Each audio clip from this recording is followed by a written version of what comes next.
Hello， 歡迎收睇 Manchester United， 充滿激情、希望嘅一場比賽。我唔係好想用收貨嚟形容呢一場波，因為輸波從來都唔應該係可以咁樣去講嘅。曼聯嘅標準就係咁樣噶啦，亦都唔想用陣容不整去做藉口，因為傷停其實從來都係比賽嘅一部分，哪怕係艾馬利、阿士東維拉都好，佢哋經歷過比我哋嚴重嘅傷患情況，所以其實大家都係咁高咁大嘅。但係我唔否認喺賽前有一種預判，就係其實呢一場波我哋輸咧係絕對唔出奇，會有機會發生，甚至乎 worst case scenario 就係我哋可以係前中後三條線輸晒，可以輸得好金嘅。但係出到嚟嘅結果唔係咁，輸仍然係輸，但係個場面絕對有可取嘅地方。當曼聯冇埋班奴，其實喺下半場嘅軍心或者佢哋嘅行動，從來冇一刻係動搖過嘅。我夠膽講，由第46分鐘開始，就算冇咗班奴咧，佢哋係冇受過影響，即刻翻去場比賽入邊。咁同以往已經有一個幾大嘅分別啦。去到90分鐘完咗場，睇翻成場波，其實我都見到啲對未來嘅期望，甚至乎我係慢慢趨向樂觀嘅。咁不如呢一集就主要去探討下究竟有啲咩地方俾到希望我見到曙光，同埋輸波總有原因嘅。我哋輸喺邊啲位置咧，都值得去傾下嘅。咁好啦，我調轉咗個次序嘅，我本身想鬧佢先嘅，但係唔得，我決定要讚咗隊波先。其實呢兩場咧，同以往最大嘅分別就真係踢出咗個侵略性出嚟嘅，好大程度就係因為我哋推咗隻翼位上前去做防守，所以喺防守嘅第一個 step 咧，仍然係擺4個後衛嘅，達洛治就拱咗上嚟。我諗呢一點應該大家經過上集或者睇咗上場波之後，其實好明顯係見到嘅一回事啦。喺效果而言，都可以再重溫多次，就係令到阿士東維拉喺後場自己控住個波，講緊係可能馬天尼斯或者干沙或者係連德洛夫用住個波嘅時候咧，唔係咁容易揾到 easy option 啊，因為佢哋最近嘅人理論上就已經俾我哋封晒啦，因為我哋推埋達洛治上嚟咧，中場就至少有4個人嘅，甚至乎係4個半5個人啦，因為道古有時都會壓上嚟，但係就冇達洛治咁明顯嘅。達洛治喺防守嘅第一個 step 咧，真係一個右中場嚟嘅。簡單啲嚟講，就係令到我哋成套前場嘅壓迫系統咧係好咗嘅，係有利呢件事嘅，限制到對方兩閘助攻嘅頻率同埋傾向添。你可以見到馬神同埋右手邊嘅卡雪都唔係咁容易可以攞住個波推上嚟，或者唔係咁容易可以喺前場等個波嘅。所以種種嘅條件咧，就迫使到阿士東維拉其實都要放好多長傳。而當我哋做到第一點，逼到對手放長傳嘅時候咧，第二點就係我哋要贏嗰啲第一點、第二點嘅。呢一場比賽其實我哋喺啲對抗數據上面贏晒嘅，地面高空我哋係5/5對4/5到啦，唔好睇少呢10%，其實呢10% 擺翻喺個場面度咧係已經爭好遠噶啦。即係你可能睇控球5/5對4/5唔係好大分別，但係對抗5/5對4/5咧就可以好大分別㗎啦。亦都因為我哋做好晒呢兩點，所以喺個場面上咧真係可以打到維拉其實感覺上好似唔似係各項比賽9連勝咁強勢。咁呢一點個 credit 係落喺曼聯嘅執行啦，同埋對抗強度上面嘅，亦都要達成呢一種先決條件，我哋先能夠踢出呢一種所謂有侵略性嘅系統嘅神髓。你想象下，如果我哋第一點、第二點贏唔到咧，咁其實就乜都唔使講噶啦，我哋就會越嚟越唔夠膽向前逼，因為我哋會係咁輸嗰啲點。要做到前面嘅嘢，先有後邊嘅事情發生。所以如果阿摩連要繼續行呢一條3中堅變4後衛，再變嚟變去嘅體系咧，其實我哋就一定要繼續 keep 到呢個 form， 呢一個勇氣，呢一個對抗強度嘅。當然每個系統都有利有弊啦。咁好簡單去講就係，當阿士東維拉個波仲未放到過我哋半場，阿士東維拉仲喺後邊用波嘅時候，我哋嘅人數咧就會擺多咗喺中前場，後邊嘅人數優勢就會冇咗。所以其實無論呢場波或者係上場波都好啦，其實你就會見到後防咧好多時都係3個守3個，4個守4個，焗住係變人釘人嘅，冇咗嗰個加一喺度咧，其實對於守衞第一個挑戰會大咗啦，因為你長期就算冇波嘅時候，你都係單對單緊，再加上就係個容錯率會非常之低嘅。咁我哋單講約荷對住摩根羅渣士嗰個鬥法已經有目共睹啦。即係如果你真係唔夠佢嚟，或者你嗰日係俾佢食住嘅話，要繼續維持咁樣嘅人釘人單對單咧，其實係好吃力，甚至乎係會自尋死路添。我會咁樣形容啦。但係調翻轉啦，我就要讚嘅地方就係希芬守屈堅斯係守得算非常非常之好。喂，你諗下屈堅斯係國腳喎，佢踢咗咁多年中鋒喎，英冠英超佢都搞得掂。面對過唔同嘅守衞，跟住打個左翼，打個雙箭頭，打個單箭頭，一個即係有咁豐富 skill set 同埋經驗嘅人，希芬都總算係守得佢住嘅。咁希芬咪就係證明咗自己咯，唔使搞 PR，唔使講啲乜㗎，係咪先？咁同埋我想highlight 一樣嘢咧，就係其實佢唔即係佢難嘅地方唔單止係要單對單屈堅斯喎，而且係你睇翻我哋嘅體系，如果我哋呢一種踢法咧，其實我哋啲守衞企中間嘅距離係闊嘅，無論喺深度啦或者係闊度都好啦，其實係俾好多空間對面嗰個前鋒去任走嘅。所以你見到有球連地洛夫抌個長傳嘅時候，屈堅斯係可以先沉完之後再做一個opposite run，跟住再走身後。你諗下就係要面對住呢啲咁醒目嘅前鋒，仲要係快嘅。屈堅斯有好多空間，好多選擇，用唔同嘅方式去擺脫希芬，好多無球跑動。意味住希芬其實個防守範圍係超級廣、超級闊，咁對於守衞嚟講，梗係唔係一件好事啦。但係咁嘅情況之下，其實佢都仲 handle 得到咧，我覺得就真係非常之唔容易噶啦。我會形容，除咗阿摩廉個體系係需要啲球員踢得好夠膽唔怯場之外，其實講就講到啫，實際上班球員怯唔怯，你睇佢嘅反應就知。希芬就係 play with courage， 一啲都唔怯。係啊，佢知道佢嘅工作就係要咁樣去守住屈堅斯，佢點樣走我就點樣跟，唔可以鬆懈嘅。咁然之後佢就做到啦。技術心態佢都 fit 晒嘅呢一場，亦都要有佢呢一種嘅表現咧。其實先可以 support 到中前場繼續壓上去逼，繼續壓上去踢。所以點解 through 成個90分鐘，曼聯都 keep 到嗰個 form 咧？其實我覺得作為後衞都係有一個好大嘅貢獻喺度咯。咁所以就一定要讚成個防守同埋成班波嗰個心態。OK， 另外就係講般奴嘅受傷，我相信咧係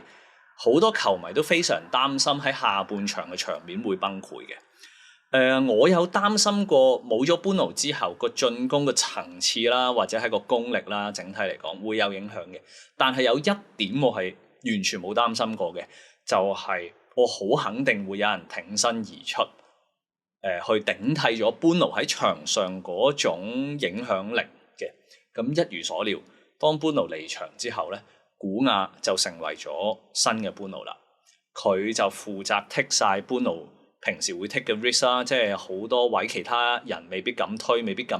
放波嘅，佢照做，未必做得好好，但係佢好自動自覺，佢 pick up 晒般奴本身喺場上 provide 嘅一啲可能性出嚟，所以喺進攻嘅嘗試上面咧，我哋係 keep 到個頻率啦，同埋嗰種多元性喺度嘅。你會見到古亞下半場係再墮後多咗，上半場都有，但係下半場再鬥深啲去做啲第一個接應嘅工作。亦都見到佢啲身體語言啦，再多咗去指揮隊友，甚至乎佢會發火，佢會有啲火嘅，令到隊波唔好 drop。所以嗰個精神咧仍然喺個場上面嘅，即係般奴平時做嗰啲嘢，其實有人幫佢繼承嘅。再加埋古亞去到90分鐘補時階段仲可以持球推進，後邊帶到上嚟硬爆幾件去到禁區頂。呢一啲行為咧，咁我諗我嘅判斷就大致正確啦。個判斷就係古亞同般奴個底咧其實係一樣嘅，只不過平時隊長般奴喺場上面嘅時候咧，古亞就會稍為收啲。但係如果大家有睇佢喺狼隊，其實佢個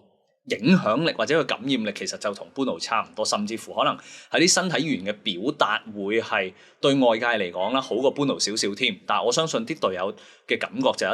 一定唔會係負面㗎啦，無論對般奴或者係對古亞都好。咁所以有佢喺陣中咧，就算撇開球技、撇開功能咧，其實一個咁討厭失敗，同埋一個又肯好敢於向隊友表達自己嘅要求嘅標準嘅球員咧，其實喺陣中永遠都需要至少一個喺度。咁當冇咗般奴，其實有古亞喺度，我都覺得好滿意。同埋古亞好明顯都係嗰種，佢唔介意俾人鬧、嘥機會或者獨食，但係佢覺得嗰個 moment 佢要冒險，佢要去嘗試咧就去做。我覺得都係曼聯可能其他隊友未必有嘅東西，我覺得點都需要呢一種嘅球員喺陣中嘅。所以各方面其實佢都起到一個激勵嘅作用，令到隊波喺下半場其實冇乜跌嘅。咁延伸到去成隊啦。頭先都有講，下半場由第一分鐘開始，其實所有球員已經好清晰、好集中，知道 OK 冇咗般奴，我哋要點踢，我哋有啲乜嘢要去變，係唔再需要任何時間去什麼慢慢再入局啊，去適應冇咗般奴的日子啊，冇啊！一落到嚟，每一個人都 keep 翻嗰個 form 喺度。當然啦，冇咗般奴係會少咗啲質素嘅，可能死球，可能某啲環節會少咗啲細節，少咗啲完成度。但係喂，同以往好唔同嘅地方就係呢班球員冇咗般奴，冇變做裙腳仔，冇群龍無首，同埋係冇咗啲 quality， 但係呢隊曼聯有做到限米煮限飯咯。冇咗般奴唔係世界末日㗎，都仲有其他嘢可以利用到㗎，咪取長補短咯，揚長避短咯。其實成件事係幾難得嘅，呢一個係 exceed 咗我嘅 expectation， 即係我都 expect 隊波要 keep 到，但係你話咁快可以翻入局咧，其實我冇諗到可以即係做得咁好嘅。咁證明成隊波其實真係開始有成長，同埋呢班球員係相信自己嘅價值，而唔係相信般奴會拯救佢哋，唔係相信其他人會 carry 佢哋，個個都覺得自己可以喺某啲 moment 嗰度 carry 翻隊波，呢一啲心態先至健康咯，呢啲先係球隊需要嘅文化咯。咁所以完場嘅時候，我覺得佢哋絕對有資格，我亦都相信佢哋每一個球員都覺得呢一場波真係輸得好唔抵，唔好話贏，但係最少值得一分嘅。咁我覺得佢哋有資格去 feel gut，去覺得好唔抵，好猛憎。再講下啲表現啦，馬天尼斯打防中就其實都唔意外㗎啦，因為我哋嗰個 bench depth 真係冇招可以變，咁再加上佢以前打過啦，咁所以用佢去打防中係好正路嘅。咁但係你要讚佢喎，因為佢咁耐冇打過防中呢個位，佢又係一踩落個球場度就知道自己有啲乜嘢嘅特點可以用到嘅，佢展現到佢閱讀球賽嗰個能力啦，同埋佢個比賽狀態係喺度喎，即係你又要諗下點解其他球員又冇成日受傷，但係個比賽狀態唔喺度，佢係一出嚟佢係 keep 到喎，同埋做好咗個分波工作先啦，再加上佢自己本身打後衞，佢係好理解後場嘅 picture， 好知道後衞嘅習慣，甚至乎門將嘅習慣，所以佢同後邊去夾波咧舒服嘅。再講就控制節奏，幾時 half turn， 幾時要簡單，幾時可以猜，其實俾我呢45分鐘嘅感覺就係好過好多中場添，即係唔係講緊曼聯，即係好過好多英超其他嘅中場中添，所以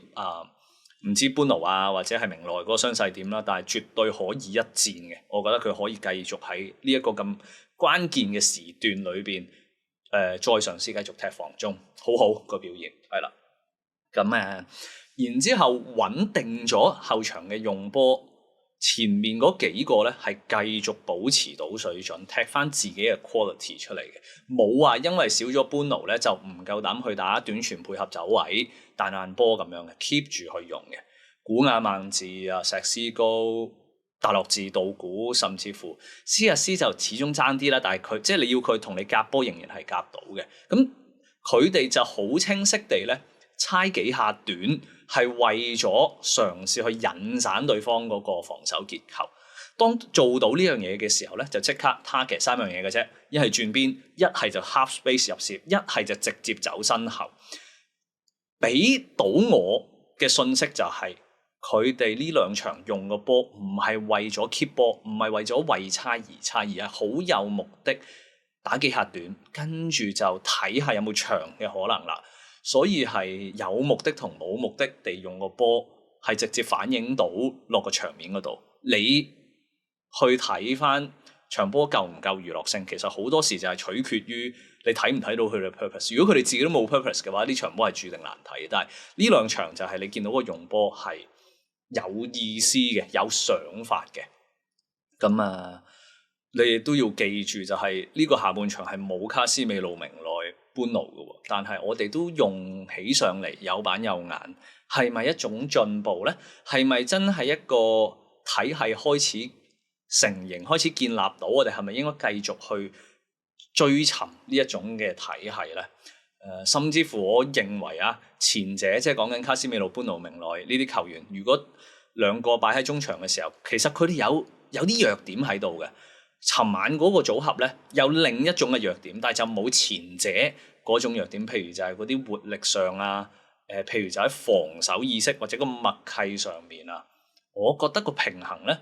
可能係尋晚有第二種嘅刺激，第二種嘅睇法。塞翁失馬焉知非福啦，即係大家都話卡斯美路、般奴老啦，遲早都要接班嘅。我哋亦都好擔心喺個接班嗰個適應期會輸得好金，或者會散得好緊要。但係呢場波或者嚟緊呢幾場，其實我哋就有機會可以早啲窺探到曼聯嗰個中場中路嘅接班究竟樂唔樂觀呢？或者係咪真係可行呢？咁經過呢兩場，其實我覺得我自己會比以前樂觀咗嘅。我見到個方向，同埋見到未必一定要係好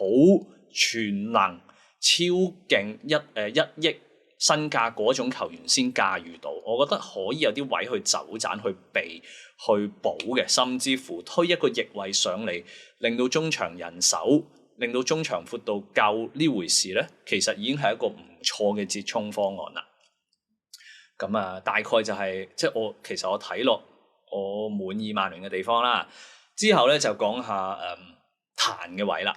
排陣嗰度冇明內，連後備都冇咧，其實已經即刻引嚟好多目光或者疑問啦。咁所以都嗰度極速有咗答案㗎啦，就係明內有輕傷。咁我諗唔到一個原因唔信先咯，絕對唔信嗰啲什麼陰謀論。有機會係之後再講曼聯呢期嗰個 PR 或者俾人塑造嘅人設啦。咁呢度就唔再講啦。咁但係其實咧，我賽前策局嗰陣時咧，都同大家做咗一個心理準備嘅，因為我個預計陣容咧，我就係將烏加迪擺喺正選搭般奴，因為論中場嗰個攻守嘅需要啦，論維拉中場嗰個對抗強度，論我哋呢一場波係作客，其實喺賽前我哋唔知烏加迪踢得咁屎嘅前提之下，呢場波係絕對有一個正當嘅理由去將烏加迪擺正選夾般奴嘅。我諗大家都明我講乜啦，即係你點都要有個攻守平衡嘅，on paper 都好咁樣嘅。咁所以我覺得第一個錯咧就係唔係話錯在出咗佢，而係佢冇把握好自己嘅上陣時間。佢真係一個災難式嘅開始先啦，係開波嘅時候，然之後去到成場比賽到佢被換走，其實我覺得佢都追唔翻啲分數咯。佢排得喺咁後係有原因咯，佢冇好好證明自己啊。我覺得用一塌糊塗去形容佢呢一場比賽嘅表現係唔算係太過分嘅。一開波 switch off， 爭啲就輸佢噶啦嗰球波，一個好簡單但係亦都好典型。一個唔合格嘅中場中會喺中圈附近犯嘅錯，跟住去到佢嘅速度同活力都唔係好夠。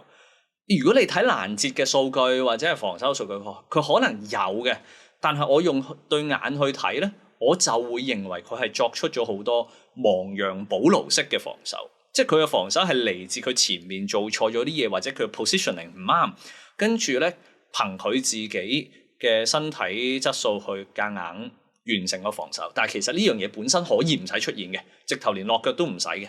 咁但係佢就係吞得唔好啦，跟住個速率完之後，即係都完全適應唔到英超啦。咁其實連 Ricky Sir 都講到好出場噶啦，就係、喂，其實你唔得，你咪做翻啲簡單嘢先咯。啲複雜嘢交俾隊友去搞，即係你見到佢連一個簡單嘅斜傳都可以傳到離行離辣嘅時候，咁佢咪真係完全未有個信心，未有個狀態去做，咁你咪要做翻啲簡單嘢 build up 個 confidence 先咯。咁單係憑呢一個 comment 咧，已經反映咗，我諗都唔使再多加解釋佢成場比賽裏邊仲有幾多不足啊、犯錯啊，然之後你會睇到佢就係狀態差得好緊要，信心係冇晒嘅，同埋佢根本唔適應英超嗰個速率嘅。即係你問我，佢踢到同地標戰上陣，阿 Jack Fletcher 差唔多嘅啫喎，咁會唔會好大鑊咧？即係青訓就真係因為未體驗過英超個速率，即係 Jack Fletcher 其實唔係踢得差，純粹一個比喻啫。即係你會見到啲速率上面係跟唔上嘅。咁喂，烏加迪冇理由啊！你以前好大都 PSG 同埋，唉，算啦，都唔講。總之就係踢得差啦。踢到一半嗰陣時咧，佢嗰種論盡咧，其實係令我聯想起以前連迪洛夫喺曼聯嘅時候都客串過一兩場防中。我覺得烏加迪就係嗰個連迪洛夫，你話死唔死啊？同埋我見到佢唔單止狀態啦，喺個實力上面嘅不足咧係硬傷，所以我唔知佢可以企喺曼聯嗰度幾耐。其實我好早期已經講過佢閱讀球賽嘅能力咧係好窄啊，佢嘅視野佢睇得好短好淺啊，望唔到遠邊啊。再加埋佢用波嗰啲基本功控啦，好明顯啦，控波嗰個底子咧真係弱啲。咁一個有視野能夠識得短時間裏邊打開球場空間嘅球員咧，每一次接波之前有三樣嘢，三穿一嚟嘅。適當嘅時機 check 盲點，check 有冇人啦，跟住喺接波之前要做好打開一個靚嘅身體角度，同埋一個 first touch， 三穿一嘅啫。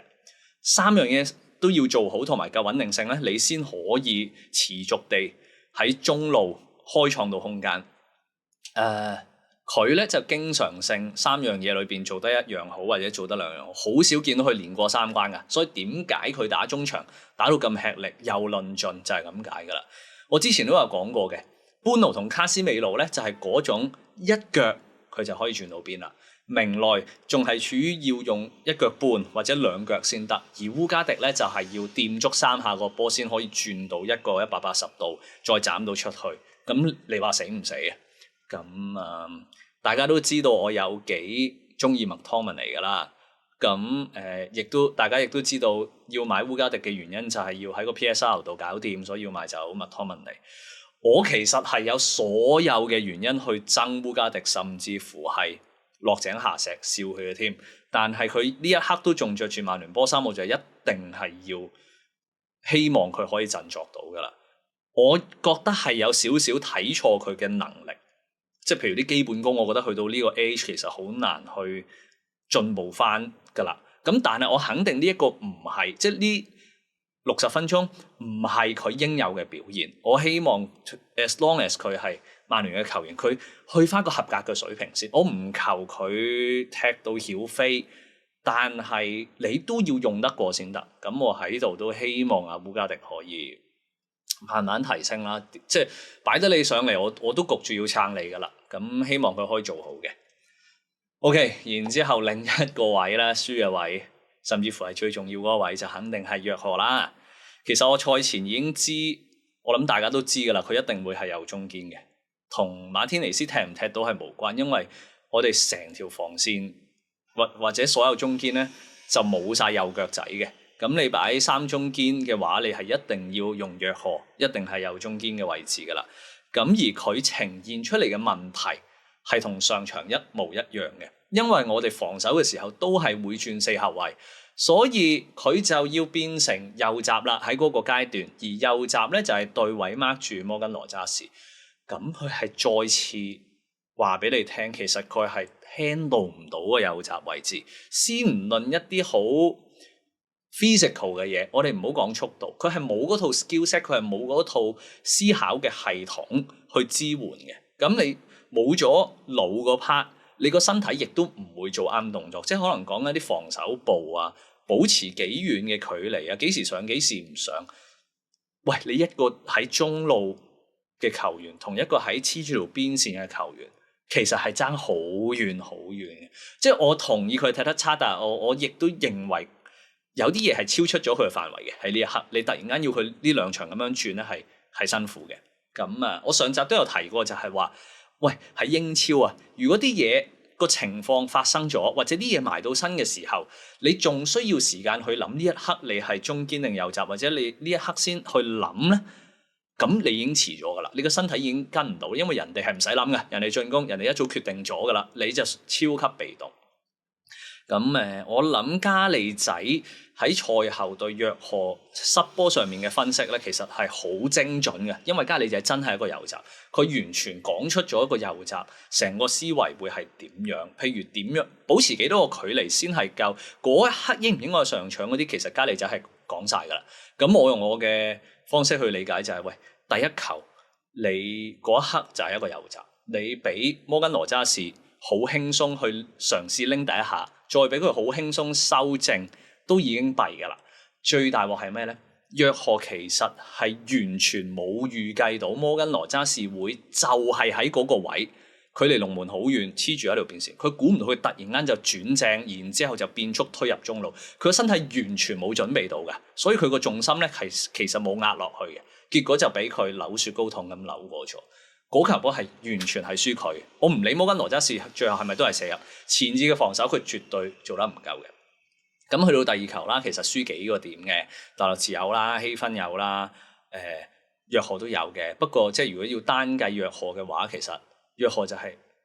未埋身已經驚摟啦，你睇佢哋手咁樣壓起晒，然之後保持一個距離，佢突然間嗰一刻唔夠膽埋。我唔係話你要喺禁區入邊特登踢跌佢輸12碼，但係你會唔會太有禮貌咧？嗰個已經係危險位置嚟嘅，就算你唔落腳，你都要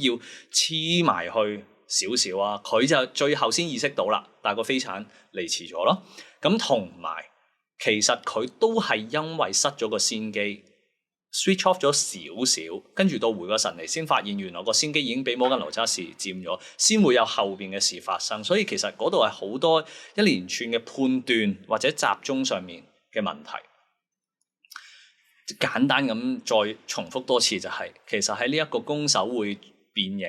有時三中堅佢又有時要變一個右閘嘅體系裏邊咧，其實個挑戰最大嘅位置就係約翰，係啦。如果調翻轉擺蘇爾都好啦，蘇爾都會難嘅，但係蘇爾真係個經驗上個 skill set 上面都會適合個約翰，所以我唔反對推前一個由翼位上去中場拍人呢個部署，因為我好欣賞佢出嚟個效果，個侵略性係真係好足夠嘅。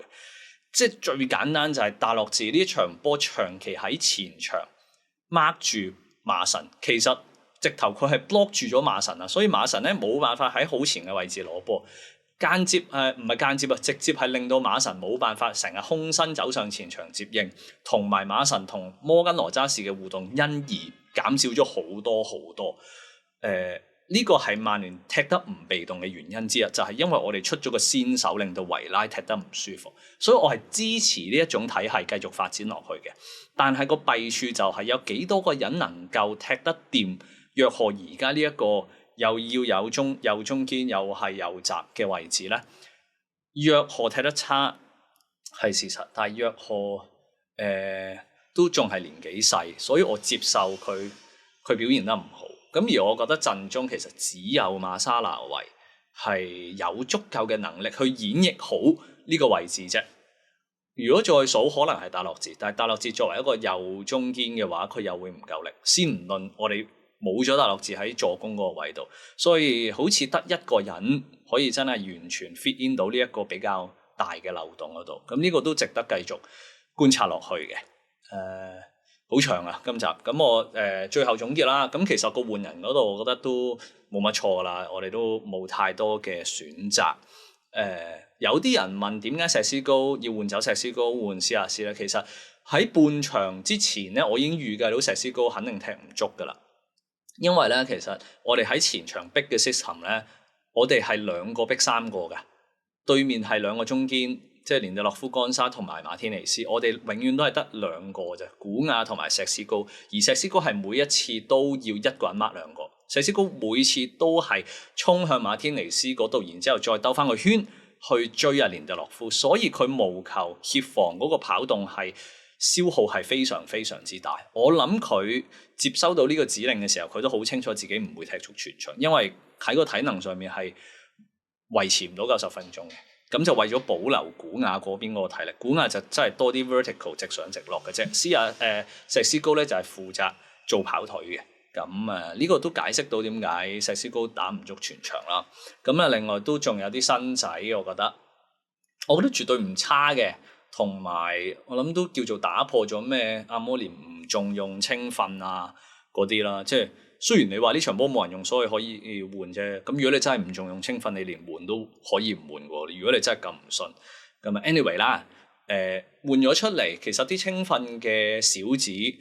好明顯喺個速率上面係未適應英超節奏。我諗呢樣嘢係非常之正常。點樣適應唔到咧？就係佢哋可能有個 decision 做得啱嘅，但係佢哋冇諗之後嗰兩步。喺英超咧就係嘭嘭嘭三嘢，你一嚟嘅時候，你已經要諗到個三步點做。啲青訓咧就係可能諗到一步步半，咁所以當唔同嘅 event 連續發生嘅時候咧，佢哋應付到第一樣，但係之後嗰啲咧，你就見到佢哋嘅思維慢咗啦。哦，哎呀，原來係咁樣啊，跟住我就要去 follow 翻，我就要去跟翻啦。咁呢啲都係